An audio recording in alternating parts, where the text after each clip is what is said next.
Media మిత్రులకి నమస్తే. Thank you chief guest for being here tonight. Bapu అనే సినిమా నా కెరియర్లో నేను ఎప్పుడు నా లైఫ్లో మర్చిపోని ఒక ప్రాజెక్ట్ ఇది. ఎందుకంటే ఫస్ట్ టైం నా బాపు నాకు ఫోన్ చేసి చాలా గర్వంగా ఉన్నాను, ఈ సినిమా నువ్వు చేసావు, ఈ సినిమాని నువ్వు సెలెక్ట్ చేసుకున్నావు కాబట్టి I feel very very proud of you అన్నారు. అలాంటి మాటలు నిజంగా it's very rare that he says those words. ఎందుకంటే అంటే మనం కమర్షియల్గా చేసే సినిమా, గ్లామరస్గా చేసే సినిమాలు పక్కన పెడితే పల్లెటూరు సినిమా చెయ్యాలి. బికాస్ సిటీ అనేది ఒక శరీరం అయితే పల్లెటూరు దాని soul.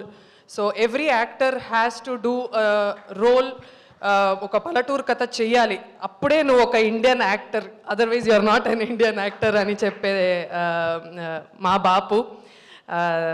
First of all, my biggest thanks to my Bapu for allowing me to be an actor. Allowing is a very big word in India because the choice for a woman to be an actor in India is very tough. మాకు IAS IPS కూడా crack చేసుకోవచ్చు, కానీ అమ్మ నాన్నల్ని ఒప్పించడం, వాళ్ళ చుట్టాలు ఉన్న వాళ్ళని ఒప్పించడం చాలా కష్టం. అలాంటప్పుడు ఒక 10 years బ్యాక్ నేను వేరే ఊరికి వచ్చి షూటింగ్ చేస్తున్నప్పుడు మా నాన్నకి ఎంతో భయం ఉండే. అంటే రాత్రంతా నిద్రపోయేవారు కాదు. హీ యూస్ టు అయినా నాకు ఒక్కసారి కూడా ఫోన్ చేసి ఏంటి ఎక్కడున్నావు, పర్లేదా, అంత సేఫా అని ఆ భయాన్ని నాకు తగలకుండా చూసుకోవడం. చాలాసార్లు నిద్రపోకుండా నేను నైట్ షూటింగ్ వెళ్తుంటే నిద్రపోకుండా ఉండడం, ట్రావెల్ చేస్తుంటే. సో ఆ భయంతోనే ఉండి ఒక్కసారి కూడా నాకు చెప్పలేదు, నాకు చాలా భయంగా ఉంది, నువ్వు ఇదంతా ఆపేసేయి అని ఒక్కసారి కూడా నాకు చెప్పలేదు. ప్రతిరోజు జస్ట్ ఒక మెసేజో ఫోన్ చేసి ఐ హోప్ యూర్ ఓకే అంటారు అంతే. సో అలాంటి ఫ్యామిలీకి, అలాంటి నాన్నకి పుట్టినందుకు నేను చాలా గర్వపడుతున్నాను. I'm so thankful to my dad for giving me this opportunity. ఎందుకంటే చాలా అమ్మాయిలు చూస్తాను, చాలామందికి యాక్టింగ్ అంటే చాలా పిచ్చి ఉంటుంది, కానీ ఇంట్లో ఒప్పుకోవట్లేదు అంటారు. So I feel very blessed today. Bapu అనే సినిమా నా కెరియర్లో అంటే బిఫోర్ బాపు ఆఫ్టర్ బాపు అని ఉంటుంది. ఇంతవరకు కామెడీ అంటే చిన్న రోల్స్ చేసే నాకు ఇలాంటి క్యారెక్టర్ నువ్వు చేయగలుగుతావు అనే ఒక పెద్ద భరోసా ఇచ్చిన దయా గారు, కామ్రేడ్ ఫిల్మ్ ఫ్యాక్టరీ ప్రొడ్యూసర్ మన రాజీ గారు, thank you sir, thank you. I cannot thank you enough for giving me this role. నన్ను నేనే ప్రూవ్ చేసుకోవడానికి ఇది ఒక మంచి ఫిల్మ్. ప్లీజ్ ఇది థియేటర్కి వెళ్ళి చూడండి. I'm extremely blessed to have acted with Brahmaji sir first day నేను షూటింగ్ వచ్చాక చాలా గ్లామర్గా ఉంది, అమ్మాయికి చాలా కమర్షియల్గా ఉంది, సరిపోవట్లేదేమో అన్నారు.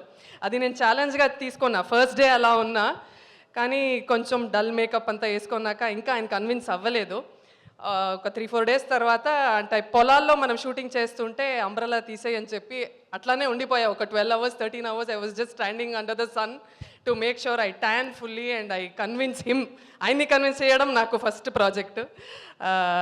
And I think on the last day he said you have done a good job అన్నారు. So thank you sir for accepting me to be your daughter. And Amani ma'am, legendary actress, such variety roles and such a versatile actress. తను కూడా ఒక సీన్లో నన్ను కొట్టేలాగా ఒక scene ఉంటుందన్నమాట. తను ma'am చాలా క్యారెక్టర్ లోపే స్కిన్ ఆఫ్ ద క్యారెక్టర్కి అంతా వెళ్ళిపోయి ఫట్ అని కొట్టింది. And I was like okay అని. కానీ నిజంగా ఒక అమ్మలాగా ఎప్పుడైతే తన కూతురిని కొట్టినప్పుడు వాళ్ళు ఫీల్ అవుతారు కదా, అలానే ఆమ్ని మ్యామ్ నన్ను కొట్టిన తర్వాత ఏడ్చింది. ఒక 3 hours ఏడుస్తూనే ఉంది. But I had such a wonderful time acting with them. అంటే we became like theatre artists. అక్కడ అందరూ అక్కడికి వచ్చి we were rehearsing the scene and ఊర్లో ఉన్న వాళ్ళందరూ అక్కడ మమ్మల్ని చూడడం చాలా నేర్చుకున్నాను నేను. సో ఈ పల్లెటూరులో ఈ సినిమా చేయడం, మనకి అన్నం పెట్టే భూమికి ఇది ఒక చిన్న ఈ సినిమాని అర్పిస్తున్నాం అంతే. It's a very big opportunity for me. Thank you so much. ఈ సినిమాని థియేటర్లో చూడండి. నచ్చితే అందరికీ చెప్పండి, నచ్చకపోతే మాకు మాత్రం చెప్పండి. Thank you so much. Thank you Dhanya, thank you so much.